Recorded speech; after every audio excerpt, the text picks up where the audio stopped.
The marble floors of the Manhattan penthouse gleamed under the crystal chandeliers, each surface reflecting a life of luxury that most could only dream of.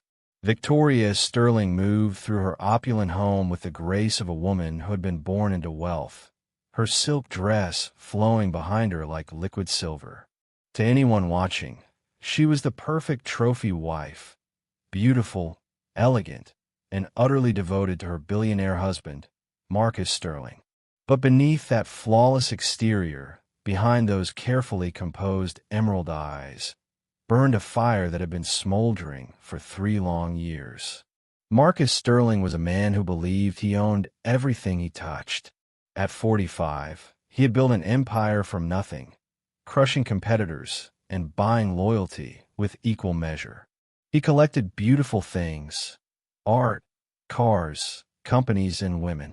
Victoria had been his latest acquisition, a struggling artist he had swept off her feet with promises of love and security. She had been 28 then, naive enough to believe that his possessive nature was passion, that his controlling behavior was protection. The first sign of his true nature had come during their honeymoon in Monaco. A waiter had smiled at Victoria, complimented her French, and Marcus had quietly ensured the young man lost his job by morning. When Victoria questioned him about it, Marcus had simply shrugged, his ice-blue eyes cold as winter. "What's mine stays mine," he had said, as if discussing a business transaction rather than a human being's livelihood. Over the months that followed, the golden cage had slowly closed around her. Marcus monitored her phone calls, controlled her bank accounts, and isolated her from friends and family. He had convinced her that her art was worthless, that she was lucky to have him, that no one else would ever want someone so ordinary. Each cruel word was delivered with a smile, each manipulation wrapped in expensive gifts and hollow apologies. But Marcus Sterling had made one crucial mistake. In his arrogance, he had underestimated the woman he had trapped. Victoria wasn't the weak, broken bird he thought he had caged. She was a phoenix, and phoenixes don't simply burn. They rise from their own ashes, reborn and more powerful than before. The turning point had come 18 months ago, during one of Marcus's business dinners. Victoria had overheard him laughing with his associates about her, describing her as perfectly trained and joking about how easy it had been to break her spirit. That night, as she lay in their king-size bed listening to his satisfied snores, Victoria had made a decision that would change everything. She would not leave him. She would destroy him. The plan had taken shape slowly, carefully, like a masterpiece painted stroke by deliberate stroke. Victoria began to study her husband with the intensity of a scientist observing a dangerous specimen. She learned his routines, his business practices, his weaknesses. Most importantly, she discovered his secrets, and Marcus Sterling had many secrets hidden in the shadows of his empire. During charity galas, Victoria played the devoted wife, smiling graciously while mentally cataloging the conversations she overheard. She befriended the wives of Marcus's business partners, appearing to seek only friendship while actually gathering intelligence. She volunteered to help with his paperwork, claiming she wanted to understand his world better, all while secretly photographing documents and recording conversations. Marcus was pleased with her newfound interest in his affairs. He saw it as final proof of his complete dominance over her, never suspecting that his perfect wife was methodically documenting every illegal transaction, every bribe, every unethical deal that had built his fortune. Victoria had learned to be invisible in plain sight, a skill that would prove to be his downfall. Tonight was different. Tonight, Marcus had made a mistake that would accelerate her timeline considerably. As Victoria stood in their living room, watching the city lights twinkle through floor-to-ceiling windows, she felt the familiar weight of the evidence she had compiled. 3 years of patient planning were about to reach their crescendo, and Marcus Sterling had no idea that his perfectly obedient wife was about to become his greatest nightmare. The mistake Marcus had made was trusting the wrong person with his darkest secret. Earlier that evening, Victoria had been arranging flowers in the foyer when she heard her husband's voice echoing from his study. The door was slightly ajar, and through the gap, she could see him pacing behind his mahogany desk, his face twisted with an emotion she rarely saw: genuine fear.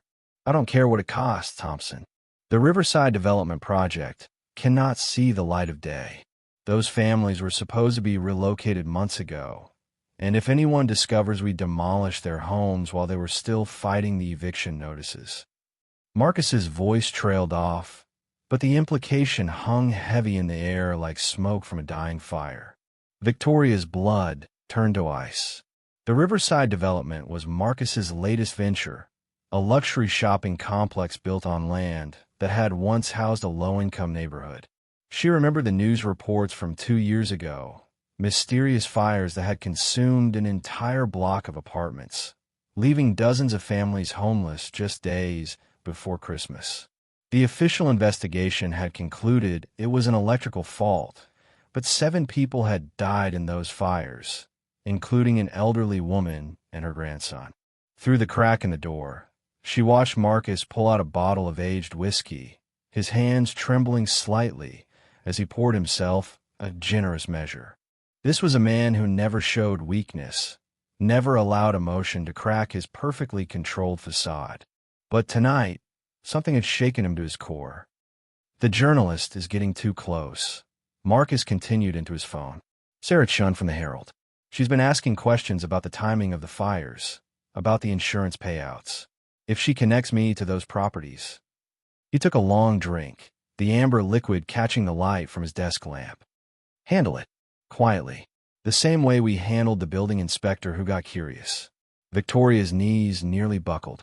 The building inspector had been found dead in his car 6 months ago, an apparent heart attack. He had been 34 years old, a marathon runner with no history of heart problems. She pressed herself against the wall, barely breathing, as the full scope of her husband's crimes crashed over her like a tidal wave. This wasn't just about financial corruption or tax evasion anymore. Marcus Sterling was a murderer, a man who eliminated anyone who threatened his empire. And if he could kill strangers without remorse, what would he do to a wife who betrayed him? The conversation ended, and Victoria heard the distinctive sound of Marcus's leather chair creaking as he sat down heavily. She forced herself to move, to return to her flower arrangement, as if nothing had happened, her hands somehow steady despite the storm raging in her chest. When Marcus emerged from his study 20 minutes later, she was humming softly to herself, the picture of domestic tranquility. "Darling," he said, his voice warm and affectionate, as if he hadn't just been planning someone's death. "The flowers look beautiful. You have such talented hands." He kissed her cheek, and Victoria had to fight every instinct not to recoil from his touch. "Thank you," she replied, her voice sweet and grateful, the same tone she had perfected over 3 years of marriage. "I thought they might brighten up the entrance for tomorrow's dinner party." Marcus smiled, that charming expression that had once made her heart flutter but now made her skin crawl. "About tomorrow night, Senator Williams will be joining us, along with Judge Morrison and Commissioner Hayes. I need you to be particularly attentive to their wives. You know how these political relationships work." Victoria nodded obediently, but inside her mind was racing. Senator Williams was known for his stance on criminal justice reform. Judge Morrison had recently presided over several high-profile corruption cases. Commissioner Hayes oversaw the city's building and safety department. This wasn't a social dinner. It was a gathering of the very people Marcus needed in his pocket to cover up his crimes.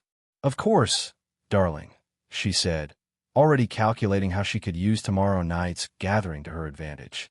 "Should I arrange for any special entertainment? Perhaps some music?" "Excellent idea," Marcus replied, already distracted by his phone. "Nothing too elaborate, just something to keep the mood light and the conversation flowing." As her husband retreated to his study to make more calls, Victoria returned to her flowers with renewed purpose. Tomorrow night would be the perfect opportunity to gather evidence, to record conversations, to document exactly how Marcus Sterling bought and sold the people who were supposed to protect society from men like him. But first, she had a more immediate concern. If Marcus was willing to kill a journalist to protect his secrets, then Sarah Chun was in mortal danger. Victoria had never met the woman, but she couldn't let an innocent person die while she had the power to prevent it. The question was how to warn her without revealing her own hand. The grandfather clock in the hallway chimed 11 times, and Victoria felt the familiar weight of pretense settling over her shoulders like an expensive coat. Another night of lying beside a monster, another morning of playing the perfect wife. But soon, very soon, the performance would end, and Marcus Sterling would discover that his greatest mistake wasn't trusting the wrong person with his secrets. It was underestimating the woman who had been listening to every single one. The next morning arrived with deceptive serenity, sunlight streaming through the penthouse windows, as if the world hadn't shifted on its axis the night before. Victoria sat at the breakfast table, watching Marcus read his financial reports while she mentally constructed her plan to save Sarah Chen's life. The journalist had no idea that death was circling her like a vulture, and Victoria was perhaps the only person who could warn her without signing her own death warrant. Marcus looked up from his newspaper, his expression pleasant and unremarkable. "I'll be at the office most of the day, handling some urgent matters. Will you have everything ready for tonight's dinner?" "Of course," Victoria replied, buttering her toast with mechanical precision.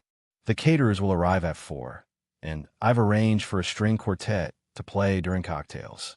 Nothing too intrusive." She paused, as if struck by a sudden thought. "Oh, and I was thinking of inviting that journalist from the Herald to do a feature on our art collection. Sarah Chun, I believe. She's been writing such interesting pieces about urban development." The reaction was subtle, but unmistakable. Marcus's jaw tightened almost imperceptibly, and his coffee cup remained suspended halfway to his lips for just a moment too long. To anyone else, it would have been invisible, but Victoria had learned to read her husband's micro-expressions like a master decoder reading enemy communications. "I don't think that's necessary," Marcus said, his tone casual but final. "We value our privacy, remember? Besides, journalists can be unpredictable. They ask uncomfortable questions, misinterpret innocent statements. It's better to avoid them altogether." Victoria nodded submissively, but internally she was filing away every detail of his reaction. Her husband was definitely planning something terrible for Sarah Chun, and probably soon. "You're right, as always. I just thought it might be good publicity for your charitable foundation, but privacy is more important." Marcus's smile returned, warm and satisfied. He reached across the table to squeeze her hand, his touch lingering in a way that once might have thrilled her, but now made her feel sick. "This is why I married you, Victoria. You're so thoughtful, but you understand what matters most. Family comes first, always." After Marcus left for his office, Victoria waited exactly 30 minutes before putting the first phase of her plan into motion. She had learned long ago that her husband had their home monitored, not obviously, but subtly. Certain phones were tapped, some rooms had listening devices, and her computer usage was tracked. But Marcus's arrogance had led to a crucial oversight. He monitored Victoria Sterling, the helpless trophy wife, but he had never thought to monitor the building's maintenance staff, the delivery personnel, or the countless invisible people who moved through their world unnoticed. Victoria had cultivated relationships with these invisible workers over the past 2 years, not out of kindness, though she genuinely cared for them, but out of necessity. Maria, who cleaned their penthouse twice a week, had a daughter studying journalism at Columbia. David, the building's security coordinator, had a brother who worked as a courier throughout the city.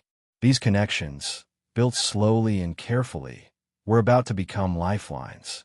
At exactly 10:30, Victoria descended to the building's service level, ostensibly to discuss flower arrangements with the building's groundskeeper. But her real destination was Maria, who was organizing supplies in the maintenance storage room. "Mrs. Sterling," Maria said, looking surprised but pleased to see her.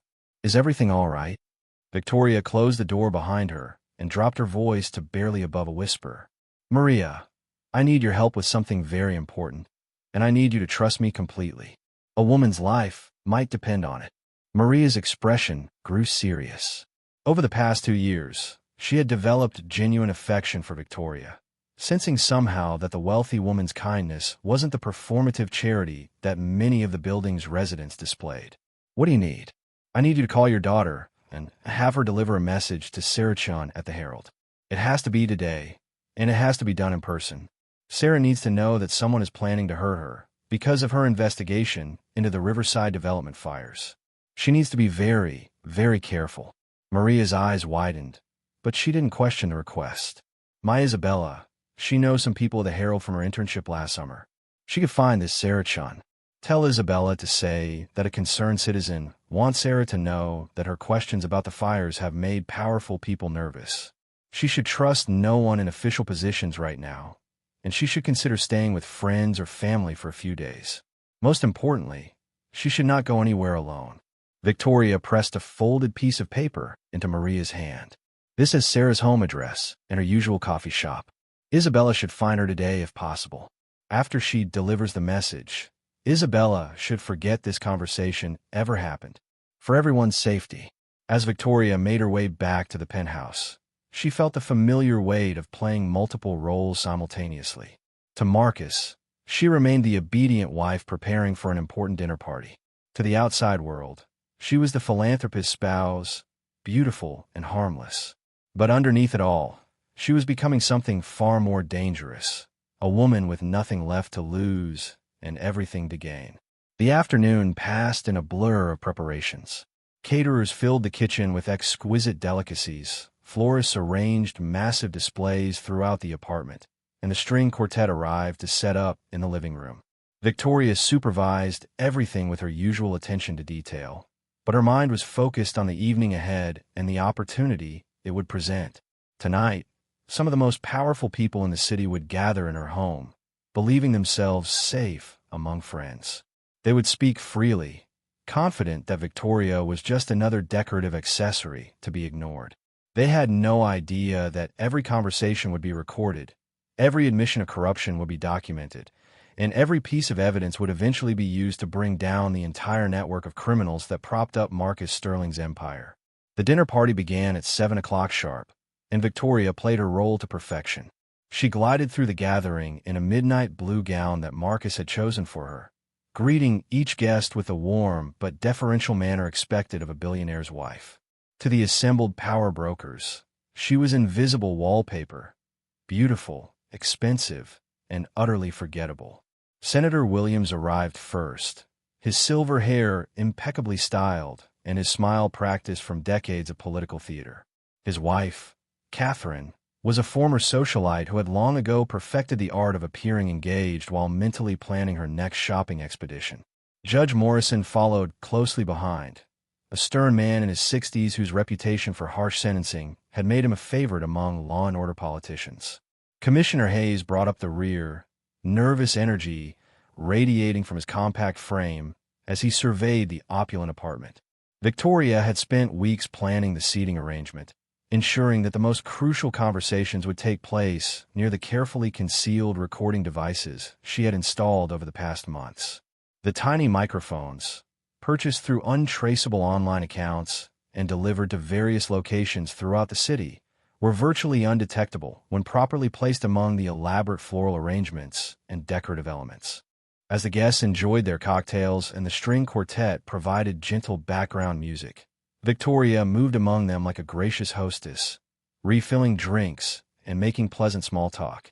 But her real focus was on the subtle conversations happening around the edges of the gathering, the quiet asides that revealed the true nature of these relationships. The Chin situation should be resolved by tomorrow evening, Marcus murmured to Senator Williams as they stood near the windows overlooking Central Park. Thompson assures me it will look completely natural. A tragic accident, nothing more. Victoria's blood ran cold, but she continued arranging cheese and crackers on a nearby serving tray, her hands steady despite the horror of what she was hearing. Sarah Chin's warning had been delivered that afternoon, but would it be enough? Had the journalist taken the threat seriously, or would she dismiss it as the paranoid ramblings of an unstable source? What about the investigation? Senator Williams asked, his voice barely audible above the chamber music. Chin wasn't working alone. The Herald has resources, connections, already handled. Marcus replied with the confidence of a man accustomed to buying solutions to his problems. Their editor receives substantial advertising revenue from my companies. A quiet word about Chin's declining mental health, perhaps some fabricated evidence of substance abuse, and any posthumous investigations will be dismissed as the desperate attempts of a troubled reporter to create conspiracy theories. Judge Morrison approached their small circle, champagne glass in hand. "Marcus, I wanted to thank you again for your generous contribution to the courthouse renovation fund. The new security systems will be particularly helpful in ensuring that sensitive cases receive appropriate handling." The implications were staggering. Victoria realized she wasn't just witnessing corruption. She was documenting a criminal conspiracy that reached into every level of government. These men weren't just Marcus's business associates. They were co-conspirators in a network that perverted justice for profit. Commissioner Hayes joined the group, his nervousness more apparent as the evening wore on. "I'm still concerned about the building inspection reports from Riverside. There are too many inconsistencies, too many signatures that don't match up. If anyone with authority decides to take a closer look, no one with authority will look," Marcus said firmly. "Those who might ask questions have been properly incentivized to focus their attention elsewhere. And those who can't be bought." He let the sentence hang in the air, the threat implicit but unmistakable. Victoria excused herself to check on the kitchen preparations, but in reality, she needed a moment to process what she had just heard. The scope of Marcus's crimes was far beyond what she had imagined. This wasn't just about the Riverside fires, or even Sarah Chin's impending murder. This was a systematic corruption of the entire system, a cancer that had metastasized throughout the city's power structure. In the kitchen, she found her phone and quickly composed a text message to a number she had memorized but never contacted. It was a direct line to FBI Special Agent Rebecca Torres, a woman Victoria had researched extensively but had never approached. The message was simple, urgent. "Lives at risk. Can provide evidence of murder conspiracy involving city officials. Need immediate protection for Herald journalist Sarah Chun. We'll explain everything tomorrow." She deleted the message from her phone immediately after sending it, then returned to the dining room where the guests were being seated for dinner. The conversation over the elaborate meal was lighter, focusing on business ventures and social events. But Victoria could feel the undercurrent of criminality that connected these people like invisible threads. As the evening progressed, she continued to gather intelligence, mentally cataloging names, dates, and details that would form the foundation of the evidence she planned to deliver to the FBI. But she also found herself thinking about Sarah Chun, wondering if the journalist was safe, wondering if Victoria's warning had arrived in time. The irony wasn't lost on her. For 3 years, she had been planning her husband's downfall, motivated initially by personal revenge. But now, as she listened to these powerful men casually discuss murder and corruption, her mission had evolved into something larger. She wasn't just seeking vengeance anymore. She was fighting for justice, for the families displaced by the Riverside fires, for the journalists and investigators who had died for asking the wrong questions, for every person whose life had been destroyed by Marcus Sterling's insatiable greed. As the dinner party wound down and the guests prepared to leave, Victoria felt the weight of destiny settling around her shoulders. Tomorrow, she would make contact with the FBI. Tomorrow, she would begin the process of bringing down not just her husband, but the entire network of corruption that had protected him for so long. But tonight, she would continue to play the role of the perfect wife, smiling and waving goodbye to criminals and killers, all while knowing that their time was running out. The morning after the dinner party dawned gray and ominous, matching Victoria's mood as she prepared for what would either be the most important day of her life or potentially her last. Marcus had left early for another day of urgent business, but not before mentioning casually that he would be working late and might not return until the following morning. Victoria recognized this pattern. It usually meant someone was about to disappear permanently. At precisely 9 o'clock, Victoria received the call she had been dreading. Maria's voice was shaking as she whispered into the phone from the building service area. "Mrs. Sterling, my Isabella. She found the journalist yesterday. Delivered your message just like you asked. But this morning, the news is saying Sarah Chun was killed in a car accident late last night. The brakes failed on her car as she was driving down from the Bronx." Victoria's heart sank even as her resolve hardened. Despite the warning, despite taking precautions, Sarah Chun was dead. Marcus's network of killers had struck again, and another innocent person had paid the price for asking the right questions. Victoria closed her eyes, fighting back tears of rage and guilt. "Maria, listen to me very carefully," Victoria said, her voice steady despite the storm raging inside her. "You and Isabella need to forget everything about yesterday. If anyone asks, you never spoke to me about any journalist. Your daughter was never involved in anything. Do you understand?" "Yes, Mrs. Sterling. But are you safe? Should we call the police?" Victoria almost laughed at the bitter irony. After what she had witnessed last night, she knew that calling the police would be like asking the wolves to protect the sheep. "I'll handle this, Maria. But please, be very careful for the next few weeks. Both of you." After ending the call, Victoria sat in her pristine living room, surrounded by the remnants of last night's gathering. A few stray champagne glasses, the lingering scent of expensive cologne and designer perfumes, and the invisible stain of conspiracy and murder. Sarah Chin's death wasn't just a tragedy, it was a declaration of war. Marcus and his associates had made it clear that they would kill anyone who threatened their empire, no matter how innocent. But they had miscalculated. Victoria wasn't just anyone. She was the woman who had been living in the heart of their operation for 3 years, documenting their crimes, learning their secrets, and preparing for this exact moment. Sarah Chin's death would not be in vain if Victoria could ensure that the evidence survived and reached the right people. At 10:30, Victoria left the penthouse for what she told the doorman was a routine visit to her art studio in Soho. The studio was a remnant from her previous life, a small space that Marcus allowed her to keep as a harmless hobby. What he didn't know was that Victoria had been using it as her base of operations, storing copies of documents, maintaining secure communication equipment, and preparing for the day when she would finally strike back. The studio was housed in an old warehouse building that had been converted into artist spaces, and Victoria had chosen it specifically for its anonymity and multiple exit routes. As she climbed the 3 flights of stairs to her space, she felt the familiar weight of anticipation mixed with fear. Today would mark the end of Victoria Sterling, the trophy wife, and the birth of someone entirely new. Inside the studio, Victoria moved with practiced efficiency. She retrieved the metal lockbox hidden behind a false panel in the storage closet, her hands trembling slightly as she input the combination.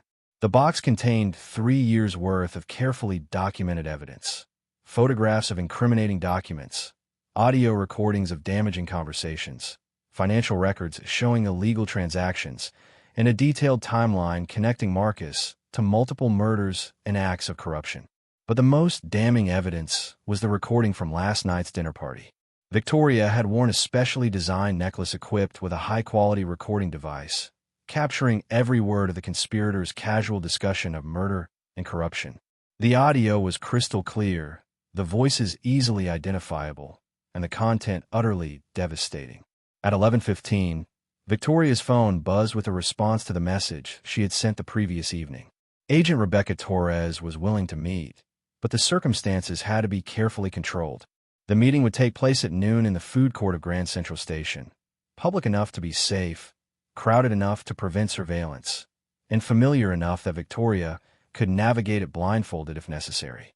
Victoria spent the remaining time creating multiple backup copies of all her evidence, storing them in various secure locations throughout the city. If something happened to her during the meeting with the FBI, if Marcus discovered her betrayal and decided to eliminate her as he had eliminated Sarah Chun, at least the evidence would survive. She had learned from Sarah's fate that being right wasn't enough. You had to be prepared for the consequences of being right. As she prepared to leave for the meeting, Victoria caught sight of herself in the studio's cracked mirror. The woman staring back at her looked like Victoria Sterling. Same green eyes, same carefully styled blonde hair, same expensive clothes. But something fundamental had changed. The submissive wife who had endured 3 years of psychological torture was gone, replaced by someone harder, more dangerous, and infinitely more determined. Victoria thought about Marcus, probably sitting in his office at that very moment, believing himself untouchable, secure in his power, and protected by his network of corrupt officials. He had no idea that his perfect wife was about to hand the FBI enough evidence to dismantle his entire empire. He couldn't imagine that the woman he had systematically destroyed and rebuilt in his image had been planning his destruction from the very beginning. The irony was perfect. Marcus Sterling had created his own nemesis, forged her in the fires of his cruelty, and shaped her into the perfect weapon for his destruction. He had taught her to be invisible, to be patient, to think strategically, all the skills she had needed to gather the evidence that would bring him down. As Victoria locked the studio and headed for Grand Central Station, she felt something she hadn't experienced in years. Hope. Not just for revenge, but for justice. For Sarah Chun, for the families destroyed by the Riverside fires, for every victim of Marcus Sterling's murderous ambition. Grand Central Station buzzed with its usual midday chaos, thousands of commuters flowing through the terminal like rivers of humanity. Victoria positioned herself at a corner table in the food court, her back to the wall and multiple escape routes clearly visible. She had arrived 20 minutes early, using the time to scan for potential surveillance and to calm her racing heart. At exactly noon, a woman in a navy blazer approached her table. Agent Rebecca Torres was younger than Victoria had expected, perhaps 35, with sharp brown eyes that seemed to catalog every detail of her surroundings. She carried herself with the quiet confidence of someone accustomed to dangerous situations. "Mrs. Sterling?" Torres asked quietly, sliding into the seat across from her. Victoria nodded, her throat suddenly dry. "Thank you for coming. I wasn't sure you would believe my message. Sarah Chin's death last night made your warning very credible," Torres replied, her voice carefully neutral. "Tell me what you know." Victoria had rehearsed this moment countless times, but actually speaking the words felt surreal. "My husband killed her. He's killed others, a building inspector, probably several journalists over the years. He's part of a network that includes Senator Williams, Judge Morrison, and Commissioner Hayes. They're all connected through bribes, murder, and a systematic corruption of the entire system." Torres leaned forward slightly. "That's a serious accusation. What proof do you have?" Victoria reached into her purse and withdrew a small digital recorder. "This contains audio from last night's dinner party at our home. All four men discussing Sarah Chin's murder, the cover-up of the Riverside fires, and their ongoing criminal enterprise. Their voices are clearly identifiable." As Torres examined the device, Victoria continued, "I also have 3 years of documented evidence, photographs, financial records, communication logs. My husband believes I'm just a decorative accessory, so he's never bothered to hide his activities from me." "Why now?" Torres asked. "Why are you coming forward after 3 years?" Victoria's composure cracked slightly. "Because Sarah Chun didn't have to die. Because 7 people burned to death in those Riverside apartments while Marcus celebrated the insurance payout. Because I realized that my personal revenge was meaningless if I allowed him to keep killing innocent people." Torres pocketed the recorder. "Mrs. Sterling, if what you're telling me is true, you're in considerable danger. These people don't hesitate to eliminate threats." "I know," Victoria replied, "but I can't live with myself if I stay silent. Sarah Chun was trying to expose the truth, and they murdered her for it. If I don't act now, more people will die." "We can offer you protection," Torres said, "but you need to understand that once we move on this, there's no going back. Your life, as you know it, will be over." Victoria almost smiled at the irony. Her life as Marcus Sterling's wife had been over the moment she decided to fight back. "Agent Torres, my life ended 3 years ago when I married a monster. Everything since then has just been preparation for this moment."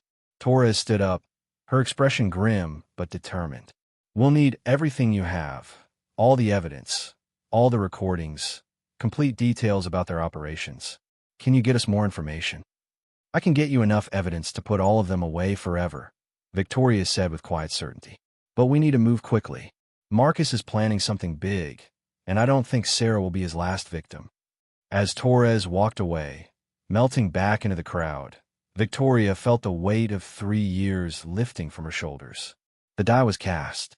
Marcus Sterling's empire was about to crumble, and his perfect wife would be the one to bring it down.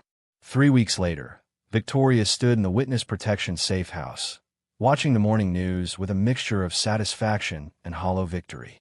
The headline scrolled across the screen like a litany of justice finally served. "Billionaire Marcus Sterling arrested in multi-million-dollar corruption scandal. Senator Williams indicted for murder conspiracy. Federal investigation uncovers decade-long criminal network." The FBI raids have been swift and devastating. Armed with Victoria's evidence and the damning audio recordings, federal agents had simultaneously struck Marcus's offices, the homes of his co-conspirators, and dozens of properties connected to their criminal enterprise. The network that had seemed so powerful, so untouchable, had crumbled in a single morning like a house of cards in a hurricane. Marcus's arrest had been particularly satisfying to watch on the security footage that Agent Torres had shared with her. The man who had controlled every aspect of Victoria's life for 3 years had been reduced to a sputtering, desperate figure in handcuffs, his carefully constructed facade of respectability shattered beyond repair. He had looked genuinely shocked, as if he couldn't comprehend how his perfect world had collapsed so completely. But victory felt different than Victoria had imagined. The revenge she had planned so meticulously had been sweet, but it was tinged with the bitter knowledge of what it had cost. Sarah Chun was still dead. The families destroyed by the Riverside fires couldn't be brought back. The years of suffering that Victoria herself had endured couldn't be erased. Agent Torres had visited the day before to provide updates on the investigation. The evidence Victoria had gathered was proving to be even more valuable than initially thought, revealing connections to criminal organizations across 3 states and leading to dozens of additional arrests. Marcus Sterling's empire hadn't just been corrupt. It had been the foundation for a criminal network that stretched far beyond what anyone had imagined.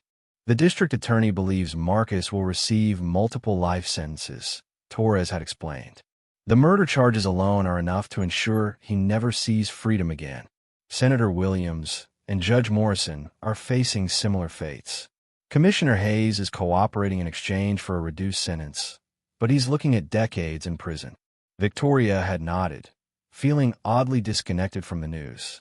She had achieved everything she had set out to accomplish, but the woman who had begun this journey no longer existed. Victoria Sterling, the trophy wife, was gone forever. In her place was someone harder, more cautious, forever changed by what she had experienced and what she had done. The Witness Protection Program would eventually give her a new identity, a new life far from New York and the memories that haunted every corner of the city. She would have financial security. The federal government had seized Marcus's assets, and, as his wife, she was entitled to a significant portion that hadn't been connected to criminal activity. But more importantly, she would have something that had been stolen from her 3 years ago: freedom. The freedom to make her own choices, to speak her own thoughts, to live without fear. The freedom to rebuild herself into whoever she chose to become. As Victoria packed the few belongings she would take to her new life, she found herself thinking about the woman she had been before Marcus Sterling. The struggling artist who had believed in love and possibility, who had created beauty instead of orchestrating destruction. Perhaps, in her new life, she could find her way back to that person. Perhaps she could create something beautiful again, instead of just tearing down what others had built. The phone rang, interrupting her thoughts. Agent Torres's voice was warm with satisfaction. "Mrs. Sterling, I wanted to let you know, we found evidence linking Marcus to 11 murders over the past decade, including 2 other journalists who were investigating his businesses. Your courage didn't just bring down a criminal network. You saved lives." After the call ended, Victoria returned to her packing, but her movements were lighter somehow. She had set out to destroy the man who had destroyed her, but in the end, she had done something far more important. She had chosen justice over revenge, protection over personal satisfaction. Marcus Sterling had created a monster when he tried to break Victoria's spirit, but the monster had turned out to be his salvation rather than his destruction. She had become exactly what he had feared most: a woman who refused to be controlled, who fought back, who won. The sun was setting over the safe house as Victoria closed the last suitcase. Tomorrow, she would begin a new life with a new name in a place where Marcus Sterling's shadow could never reach her. She had been reborn in fire, forged in suffering, and tempered by justice. Whatever came next, she would face it as herself, strong, free, and finally victorious.